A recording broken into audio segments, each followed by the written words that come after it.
Viñeron a trompicóns e nos seguimos o rastro, facendo indagación resultaron ser do Monte do Castro. Soubemos case con tris traían de serie o seu retraso. Custoulles asimilar que neste lado do charco éramos civilizados, viñan de listos, non éramos pacos. Pensaban cruzar a ponte con seu castapo mangoneando. Semella un rato, se daban en manadas, invadían rayas, casco urbano e o rural.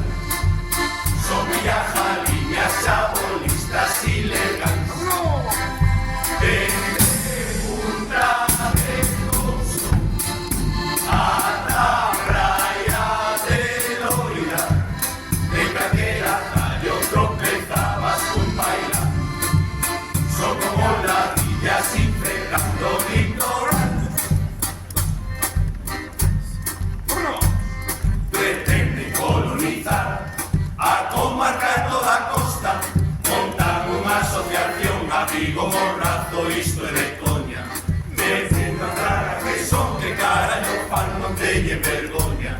Compiten cos do interior, por ver que me ojo de chincho, queda mellor o coñazo, eses belmazos non teñen filtro. De todos van de alpargatras, pantalón corto e o cocodrilo. Eso para facer a compra. Home dos lonchitas moi finitas, somos tres. Ese tocinito, un chinchito e un jurel. Pensas que cajo en viola y de raña la cola, alugar un piso para 4 e veñen vez.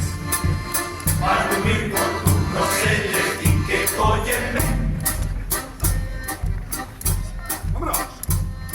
Os hijos de hijos son, non lo niego nin con jeta, non queren ruidos en Bueule, que non moleste motos nin festas. Adiós as concentracións, carnaval, sonrías e duele neta. Encanto do balonmán, tampouco lles gusta nada, ocupan paseo e praia, nin que non hai